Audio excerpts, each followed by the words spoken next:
Hello and welcome to Not That This, the pop culture talk show where I interview artists and influencers to find out their fool's gold and hidden gems. Those massively popular things that they hate and those unknown or underrated masterpieces that they love.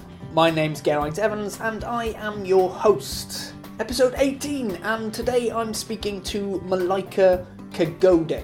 She's a performance poet who's just released her first book. She's a friend, actually. I'm very lucky to know so many talented artists. She's been really supportive of this podcast, my latest creative endeavour. Basically, every poet that I've spoken to on this podcast so far, Malaika helped me to get in touch with them. She's also basically the reason I've been getting into poetry in recent times, as I suppose you do when you make friends with people on particular scenes, but there's a poem of hers I think about pretty much every day. The poem's called Music, and I'll share it on social media, but at the beginning she uses just some lovely imagery to describe a cup of tea and like the steam coming off it. That's not what the poem's about. Like, the poem's deeper than that, and I like it for that, but I will make myself like 10 cups of tea a day, and so on at least a couple of those occasions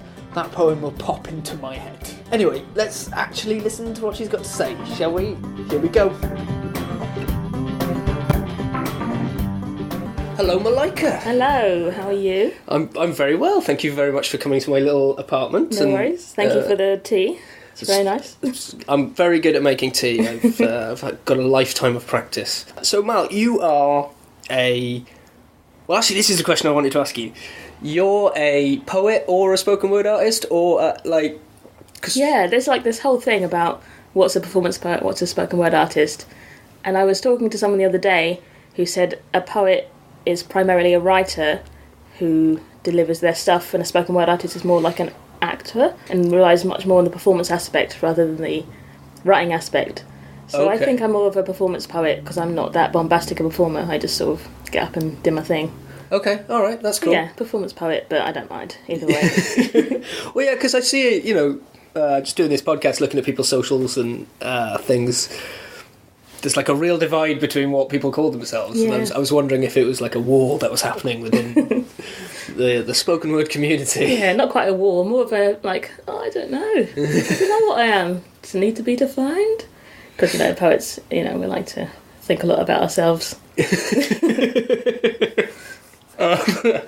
Yeah, I mean, I think that's going to be a trait that's shared by pretty much everybody that's on this podcast. Pretty much, yeah. I mean, you're talking to performers. Yeah. There's a healthy dose of narcissism that's needed, I think. Yeah, I was talking to my boyfriend the other day, and we were just saying more people should just admit that they love attention. Like, performers are like, oh, I need to do this for this and that. But, actually, we just love the spotlight, love people looking at us, and, I mean, a round of applause is the best thing ever. Oh, it's amazing, isn't it? Just being out there going, oh yeah, I made you do that. Mm-hmm. Haven't even done anything yet, and you're like, woo! Yes. Yeah, just someone else has introduced me. So you're doing really well at the moment, aren't you? Yeah. You've just released a book. You've got a book. Mm-hmm, I've got a book. That's great. It's crazy. It's such a good feeling.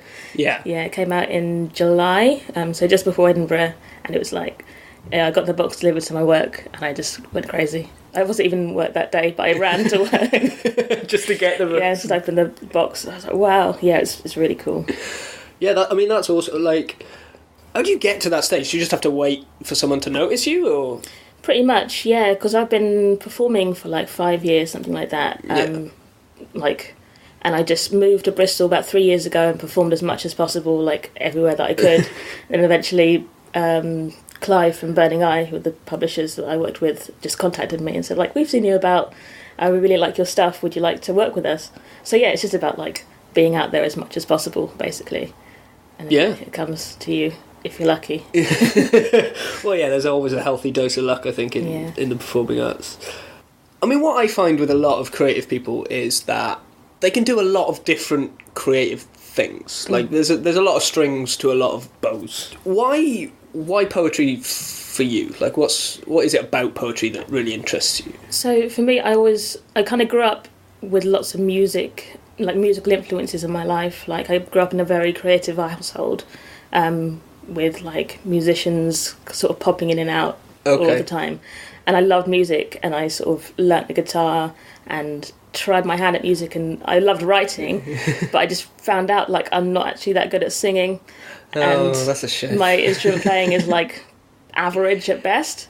And I was starting to see poets around places at festivals and stuff, and I was like, I could keep writing and keep performing, but just speak it instead. And that's where it sort of came from. And then I found out more about poetry and found lots of different artists, and I was like, this is really cool. I'm going to stick with this. And when I first started, it wasn't really a big thing. Like, it's blown up so much in the last couple of years, which is really cool.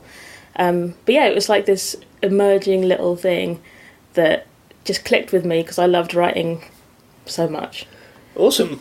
It's interesting you say poetry's blowing up, because I think I mentioned in the Sarah Hirsch interview that like poetry seems invisible to me. Like, so is there like two different things going on here? It's funny. I guess it's that thing as well of when you're in a scene, it suddenly seems so much bigger, doesn't it? And because poetry is like slowly creeping into the mainstream, like there's the nationwide adverts, which I'm sure you've probably seen or at least heard about, or like seen on a bus. Or in buses? I don't know. And a lot of, like with Kate Tempest, a lot of that kind of rhythmic speaking is being featured on adverts a lot because it's kind of cool and urban. Right. The scene's cool and urban. So it's like creeping in. But just like the scene is a lot bigger and it's a lot more varied than it was when I first started, where it was basically just like old men with books. Okay.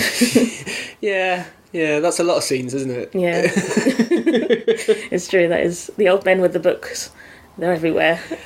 Yeah, well, it's interesting as a medium, because I suppose it's the same with sort of folk music, I suppose. Like, it used to be this thing sort of exclusively for men with beards, old men with beards, beards and white hair, and it's sort of being forced into modernity, I suppose, by these young people going, no, we like it too. Which is really cool. It's like there's space for that, but then also there's this kind of new wave of artists who like inspired by that, but then take it a step further, which is cool. Yeah, I mean, I suppose that's how every art form needs to progress, right? Yeah, definitely. You can't shut out old or new ideas. Yeah, because even those old ideas were new once, and there were people like, oh, this isn't how you do it. Like, even those old men with beards and books, like, once upon a time started doing something, and the older men with beards and books were like, what are you doing? This isn't folk, or this isn't poetry. Why? Yeah, I mean, you know, because I think this is kind of fascinating, because, like, poetry, like music, I think, and, like, storytelling, a lot of spoken word sort of art forms, they sort of started from, like, this old tradition of like bards going from town to town, and often telling similar poems or singing similar songs or telling similar stories, but they would always be changing and updating. That's the oral tradition, right? Yeah. So, you know, at some point we decide to start writing stuff down, and all of a sudden there are all these rules. Yeah, it's crazy. Yeah, definitely, because I mean, spoken word poetry is older than written poetry, really. That was the thing. People would travel around and recite these stories to each other that would grow and evolve, like you were saying, and then suddenly page poetry comes in, and there's so many things that you need to adhere to for it to be a poem. And it's crazy. And there's definitely a bit of a divide between page poets and performance poets. Like, that is a thing in the scene. Yeah. So, it's funny as well with these scenes, because it's like, oh, you just think of it as this one whole thing, but then you get into it and you're like, oh god, there's all these different things. God, everyone's in a huff. Why does everyone hate each other? It's a really small issue. Yeah. So what is the main point of contention then between page and... A lot of page poets just kind of look down a little bit on spoken word poetry, maybe because it doesn't always follow the same meters or the same disciplines, because with a lot of poetry it's all about very strict rules and ways of writing. Right. And I think the thing with performance poetry, a lot of people, it's them getting down something that means a lot to them, so it's not as neat and it's not as, like, tight. Right. I think that's one of the main things. And also, there's a lot of it that I just don't understand. It's just like this weird ball of resentment that I'm like, but why? Why is that there? Yeah. I suppose maybe spoken word is taking over a little bit now from the page poetry sort of medium. Yeah, and also maybe it's because it's a thing that people can jump into and try their hand at it and do quite well, and they don't have to have the education or anything like that. They just kind of give it a go. And with page poetry, there's so, like, I don't know, there's something about it which is almost impenetrable. Like, you have to be incredible and you have to, like, work your way up, and even then you're not considered the right kind of page poet. Yeah. Okay, yeah, because I'm a big fan of any medium that is accessible to anybody. Because I think, especially in the UK, there's like a huge, basically a paywall to art. Like, if you come from a working class background, it's very difficult to get into a lot of scenes. Like, that is a huge problem, I think, in acting in this country. So any medium which is like, no, you can just get up and try it and do it, and that doesn't cost you anything. Yeah. I mean, maybe in the future in travel and whatever that you'll have to start investing in that, but to just do it and learn it and get good at it, you can just get into it. That's something about podcasting that I really like. That's something about stand-up comedy that I really like. Yeah. You can just be a person that wants to do a thing. Absolutely, that's how it should be. Like, it should be open and welcoming, for sure. Absolutely. Yeah. Now that we're talking about how things should be, Segue. what's the what's your fool's gold? What's the thing that's gold. really popular that you don't like? So, actually, like, linking in from poetry again. This is like snobbishness on my half. Oh, right, okay. Yeah. But not just for poetry, but it's... I was struggling to know how to define it, but it's like motivational/inspirational viral poetry that you see on Facebook. Okay. Yeah, it's like... I call it positivity porn. Right. So there's this guy called Prince E. He's like the best example I can think of, who did a poem a couple years ago called "Dear Future Generations, I'm Sorry," and it was him in a suit. He's like a very handsome guy, like very built up American guy in a suit, walking around in a CGI desert, being like, "Dear future generations, I'm sorry, we destroyed the world," and it's like. There's so many of these poems which are basically just criticising people for living in the way that they're living. Right, yeah. And often they're like... so another one was by Prince E again. It's called Look Up. And it was about how everyone's looking at their phones all the time and not engaging in the real world. And that's really bad because it's going to destroy our future generations and this kind of thing. Yeah. And I just hate it. It's patronising. It's terribly written. And it's done in a way that's so manipulative because it's got this really, like... building crescendo music behind it, so you think like, oh god, this guy's got a point, but he's actually saying the most trite things. And it's this whole like woke thing, you know, woke. Do you know, I see woke as a hashtag quite a lot.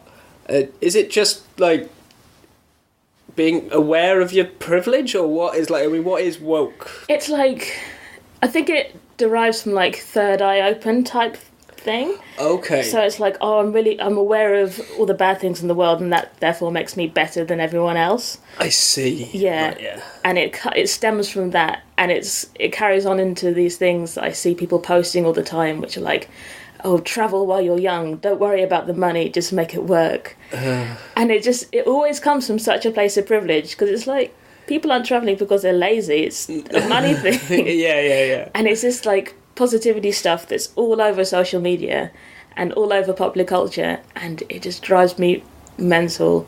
And with the Prince E stuff as well, and like all of those poets who just write the stuff which is so obvious and so boring, but people are like, yeah, that's so true, I think like that too.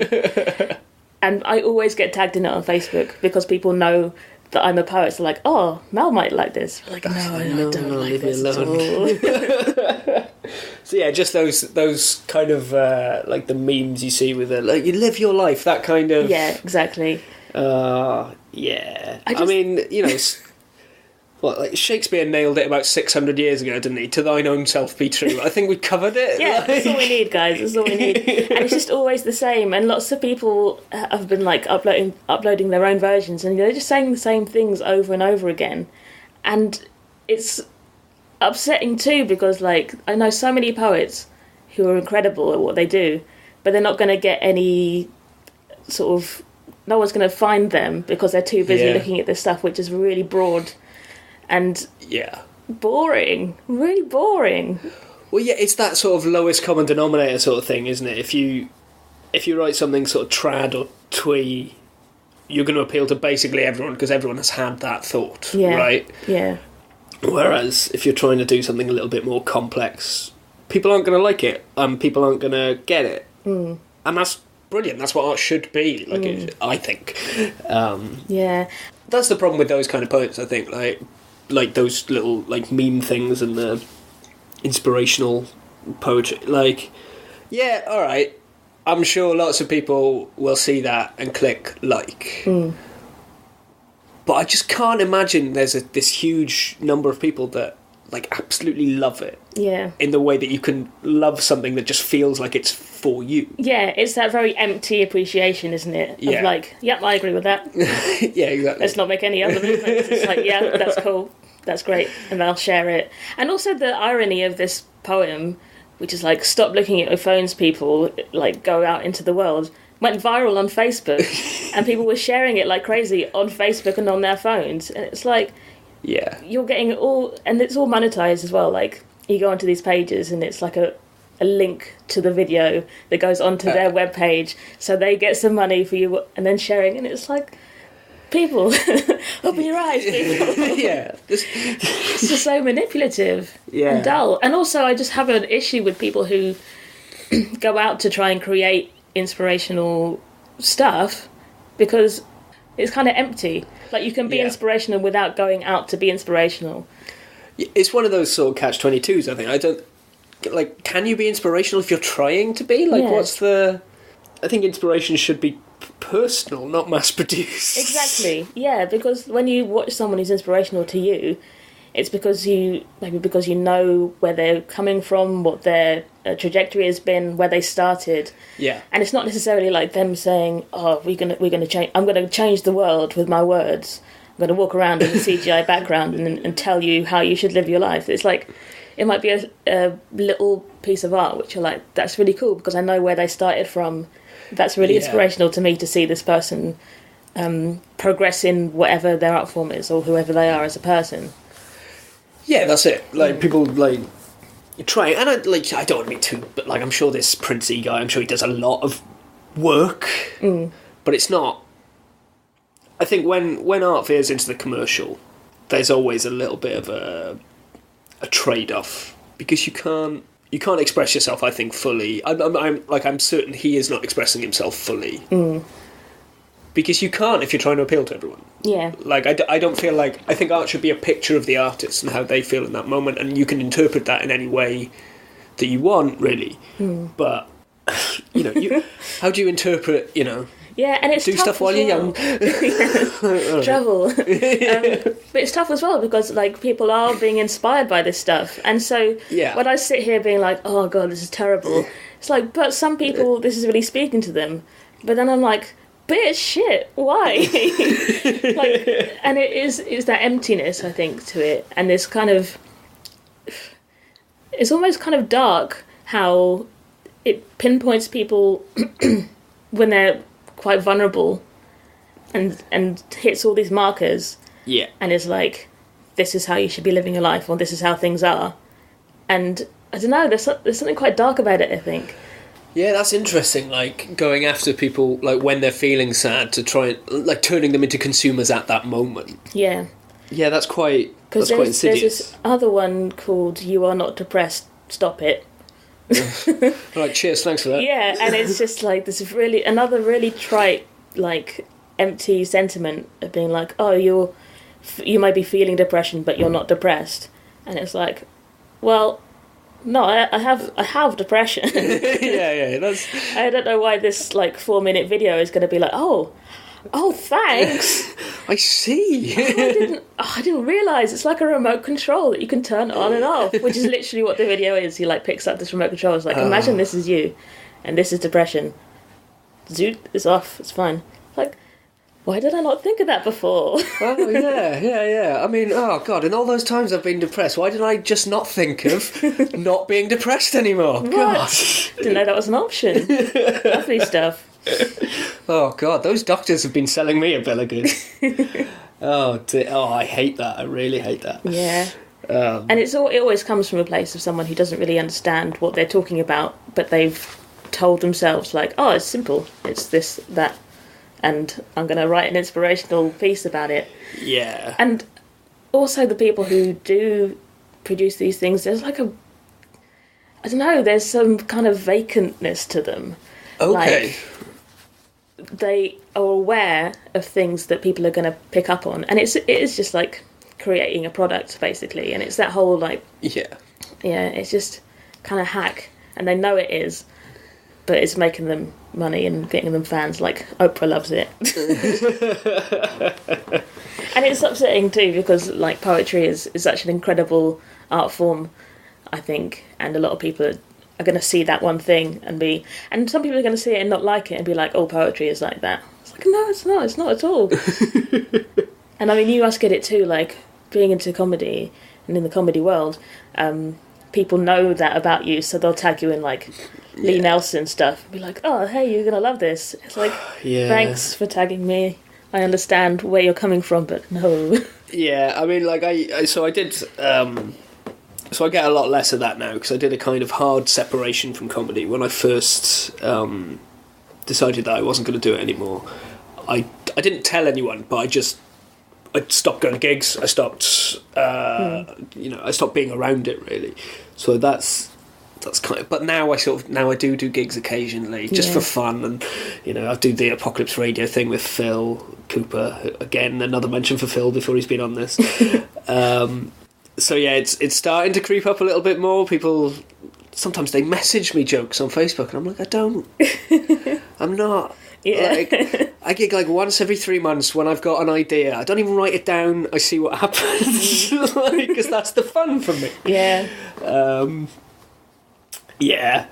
It's. I hate that. I hate the. But that's just people being nice as well, and it's exactly, I don't want to get into because on Facebook especially, they're your friends, right? They're trying to engage. Yeah, exactly, and that's another thing. Like my brother tags me in those videos, and I'm like, I understand why. It's like a way of trying to connect with that person, and they remembered that you're into this thing or this thing as part of your life. But then I see them, and I'm like, why do I have to watch this again? But yeah, it's like one of those cynical things where I look at it and I'm like, meh. But I don't know. Yeah. All right then. Let's be a bit more positive then. Yeah. Okay. Woo! Positivity. Woo-hoo. Positivity. What is your hidden gem? What's out there that nobody knows about or is underrated that you wish? I'm going to go on a different direction with this one. Okay. So it's something that everyone knows about, right, but most people think that they don't like. Okay. The majority of people think they don't like. Okay. And that is, I'm going to argue in defence of musical theatre and musicals. Okay, right. Yeah, so many people hate musicals. They say they hate musicals, but then you talk to them and there's always like one, like, I hate musicals, but I like Singing in the Rain. Because everyone loves Singing in the Rain. Right? Yeah. And there's just this reputation for musicals to be like fluff and jazz hands, and like so many people just do away with musicals. As soon as I hear musical theatre or musicals, they're like, oh no, it's not for me, I don't like it. Yeah. So I love musical theatre. Yay! I think it's amazing. Awesome.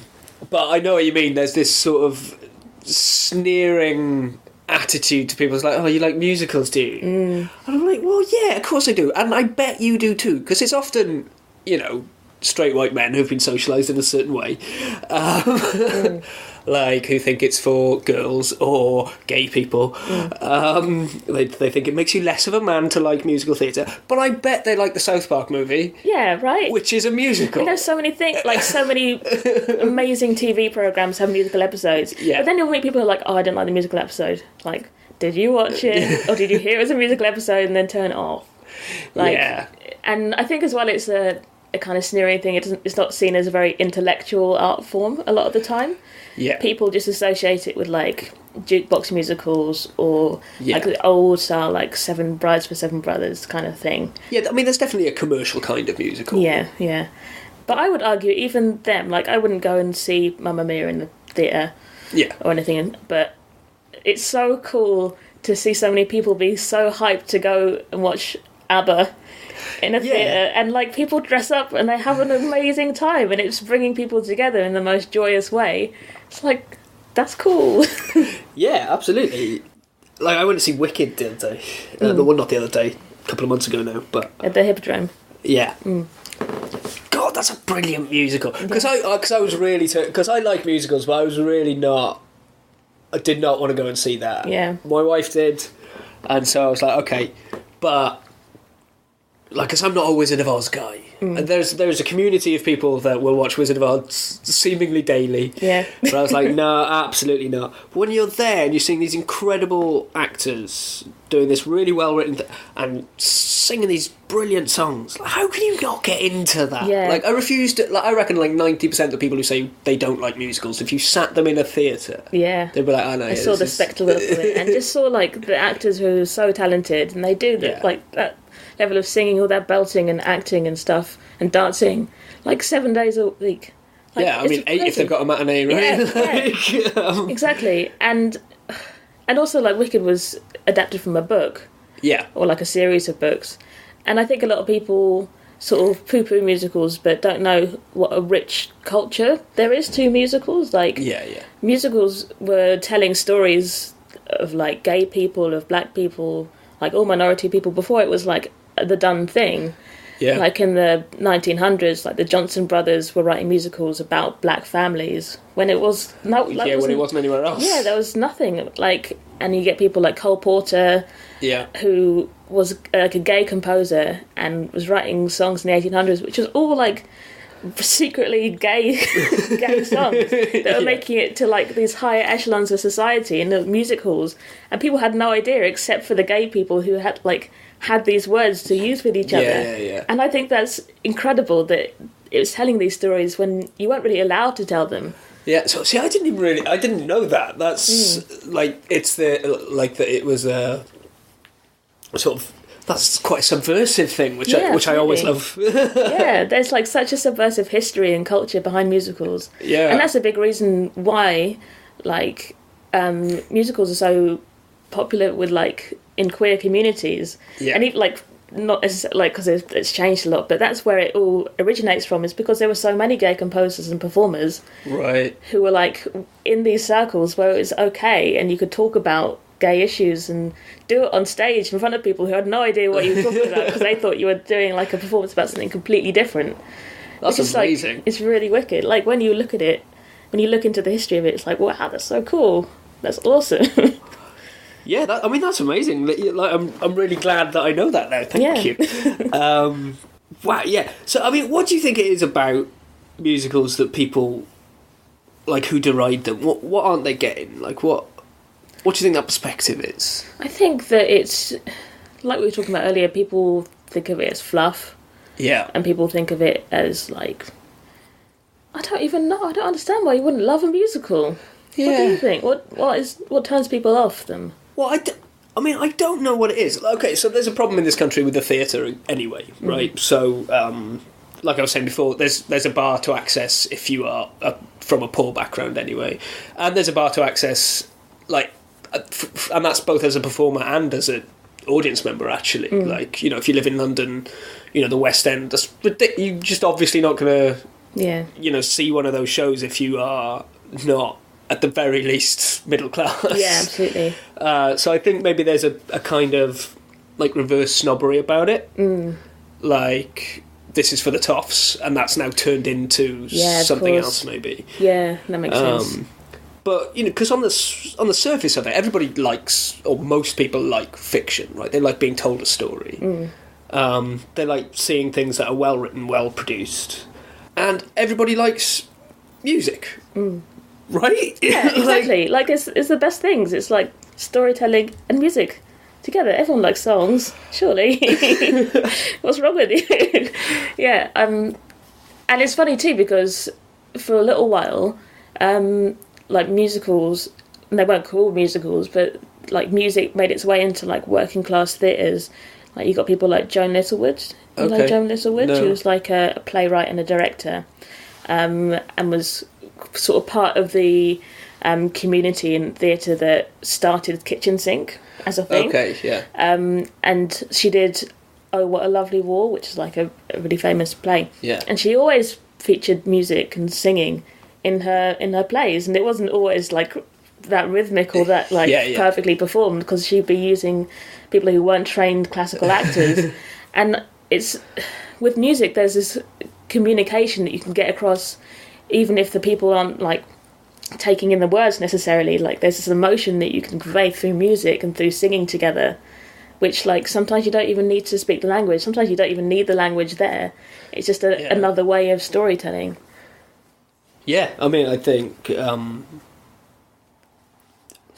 right. Thank you. I didn't have anything to add there. I was like, yeah. And there's like Hamilton obviously is the big thing at the moment, like this massive thing. Which I like. Do you know Hamilton? Have you listened to? Like I know of Hamilton. I've seen bits of what's his name? Lin-Manuel Miranda. Yeah.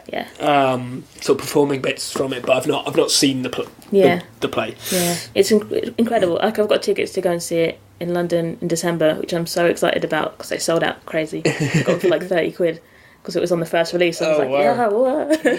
Now they're selling for ridiculous amounts of money. But Hamilton is really cool because it's bringing in people who thought they didn't like musical theatre, because it's this crossover between like history and hip hop and rap and musical theatre, and it's like a love letter to all those things, which is really cool. And I think that it is starting to like eke out, and people are seeing like, oh, okay, maybe there is something that I like about it. Yeah. And obviously La La Land did really well last year. And again, that's like did you like that? I didn't like La La Land. How come you didn't like it? I thought it was... So what I didn't like about La La Land, I think it's brilliantly produced. I think it's really well acted. I think the music is great. But it just felt really cynical to me. Oh, yeah. It felt very... and a little bit up itself. You know, Hollywood talking about Hollywood. I'm never really a big fan. And just... like... The idea of a white man setting out to fix jazz kind of annoys me. Yeah, of course, yeah. There are definitely problems with it in that, yeah.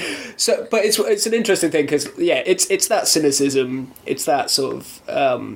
because, like I say, all the individual parts of that movie, like I don't begrudge anyone who likes it, because it's all really well done. Yeah, no, of course, but there's like there's always things like there which are like, I don't know about this. Yeah, I think it's interesting too, because like a lot of people don't like musicals because they're too like happy and gay, whereas this is like an old style musical but in a more realistic setting, but then that'll turn some people off. But La La Land is cool because it's like a love letter to musicals, and there's so many references to other like the whole thing looks like so many other musicals. Oh yeah. And like there's an amazing video on Vimeo, because I think it's just called La La Land musical references, and it's like side by side frames of like the reference. I love that kind of stuff. I love seeing references. And it's crazy how many things are referenced in that, like Damien Chazelle, is that his name? I think it's Damien Chazelle, something like that. But you can just tell that he loves musicals, and it was his like kind of dream to direct a musical, because there's so many little things in that. Yeah. And that's nice. And like, maybe I need to read up about La La Land. Maybe I'm getting it wrong.Maybe it's not as cynical. Oh no, you can hate it if you want. I don't mind. Yeah, it's not the perfect film by any means, but it's cool that it's like is referencing where it came from, and that is getting people into that kind of stuff. Because I found that lots of people I know who are really big musical fans didn't like it, but people that didn't like musicals before enjoyed it. It's quite interesting. I mean, and that's a good thing. Like, if it's opening people up to that, then all right, I'm okay with you, La La Land. It's all right, fine. Fine, okay. Yeah, but I am glad that Moonlight won the Oscar. Yeah, obviously. Oh God, that was so awkward. I watched that video so many times. Yeah. So many times. It was awesome. Like Ed and I, my boyfriend Ed, stayed up really late to watch it. Like we always watch the Oscars, and get the next day off work, and so we were watching it happen in real time. We were like, what? It was crazy. Moonlight was such a beautiful film, but that's another. I haven't seen Midnight actually.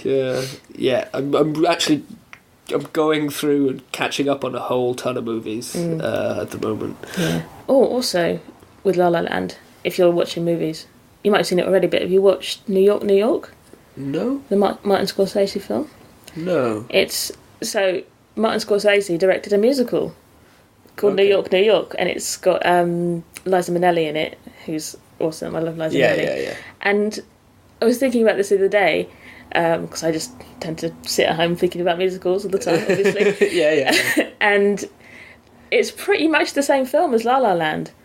Right, yeah. And I didn't really realise that when I was watching La La Land. But, it's like these two artists, like one of them is a jazz musician, one of them is a performer, they're both trying to make it in there, and then the jazz musician, gets, it's pretty much the same film. Oh, wow. But that totally flopped, which is interesting. Maybe it wasn't, musical guys weren't ready for a cynical musical then. Yeah, maybe it's time now. I do think musical theatre is more visible now than it used to be. There's always been big examples of, things that are smashing it, usually written by Andrew Lloyd Webber, but yeah, beyond that, it used to be either something that Andrew Lloyd Webber made, or it would be an adaptation of a film or something, or someone's music, like the Queen musical, or or The Lion King, or and I'm not saying they aren't good. I'm just saying that We Will Rock You is questionable, but people love it. People love it, so so be it. And then I think musicals have always had a way of telling these stories that are harder to tell. Maybe because it's like this injection of fun in the music that means that you can tackle those things. And there's a new musical which is on Broadway at the moment called Dear Evan Hansen, which is about social anxiety, and it's about a kid with social anxiety.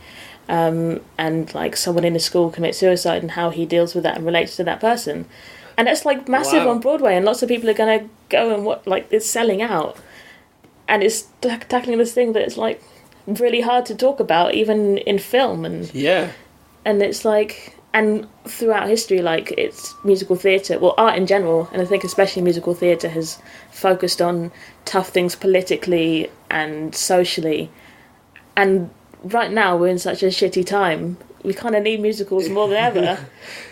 It won't be that long before we have a musical about Trump. I mean, I imagine somebody is writing that now. Yeah, as we speak. Manuel Miranda's on it. Yeah. Oh God, I can't think about Donald Trump anymore at the moment. No. All right, move swiftly on. All right, so I think we've covered musical theatre, and I really agree with you. So we'll end with some quick fiery questions. Yes. Just your favourites and your least favourites of a bunch of different stuff. So, what is your favourite TV show? Oh, Garth Marenghi's Dark Place. Oh wow, what a choice! That's one I always go back to. I love it so much. But I mean, that is great. Ever. And RuPaul's Drag Race, of course. Okay, right. Has to be. Least favourite? The Big Bang Theory. Oh, see, I quite like The Big Bang Theory. Dude, I can't stand it. Makes me feel gross. I understand why people don't like it, but I just think it's it's nonsense. But it's it's nothing about it. It's like the opposite of La La Land for me. I can't really defend any single aspect of it, but I think sometimes you need TV shows like that. Yeah, I think everyone needs their dumb TV show to watch. Yeah, for sure. But the thing about The Big Bang Theory, whenever I watch it, I feel a bit gross. Okay. Nothing about it.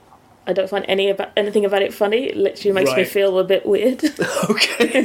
I don't know. It's some weird, my body just rejects it. That's entirely fair. Favourite movie?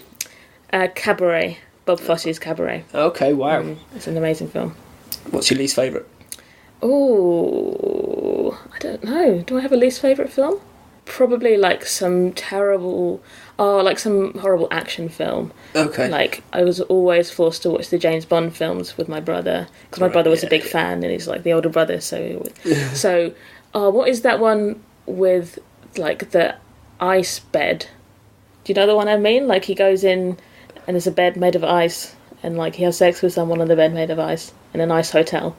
Oh, Was that a Pierce Brosnan one? Yeah, it was Pierce I think it was Brosnan. the last Pierce Brosnan one, wasn't it? Yeah, so like, I don't know because I, like you, really don't like James Bond. Yeah. It was that one. The one with the ice bed. One with the ice bed. Someone will know that at home. Great. Alright, your favourite book? Probably White Oleander by Janet Fitch. Okay. Which is a book about this girl going through like the fostering system, and her mother is like this crazy artist woman, and it's about her relationship with her mother, and I think it's really, I love it. It's such a beautifully written book. It's almost like a long poem in the way that she writes, and also it talks about the damage of art and how some people use the fact that they're an artist to do terrible things. Yeah. Okay, I might read that. I can relate. And also, I should do a poetry book too. A poetry book, Crush by Richard Sickening is like immense. So great. Good. Your least favourite book? Probably like, because the thing is, I really love really shit books as well. Okay. I like really tacky, horrible books. So I don't know if I have a least favourite book. Probably some kind of like weird teeny sex drama, which I used to read when I was a teenager, and I was always a bit uncomfortable about it. Like Kathy Lett wrote lots of like sex like books for teens, and it's just always a bit weird. Yeah, that's fair. Okay. So your favourite band or musician? It's always changing, but I tend to go back to Neutral Milk Hotel. They're like... Never even heard of them. Have you not heard of them? Oh, they're really cool. They're like... when you go on their Wikipedia page, you know when it says like type of music and there's this massive big long list with them. They're like fuzz folk, neo folk stuff. I don't know, but they're really cool. Okay, I'll check them out. And also Michael Kiwanuka, I'm loving at the moment too. He's awesome. Okay. He's like a singer-songwriter and he's beautiful. Brilliant. Okay, so least favourite? Again, I really like shit music a lot of the time. So I would say some kind of like rough screamo stuff. Oh, actually no, I really dislike Him. Do you know Him? Him? Yeah. No. So I think it's because I used to be a fan when I was a little kid. Right. And I was like, yeah, this is really cool. They called themselves Love Metal.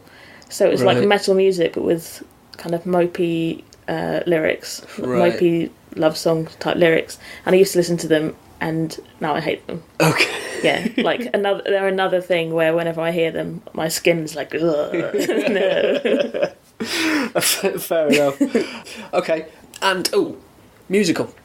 Oh, it's got to be Cabaret.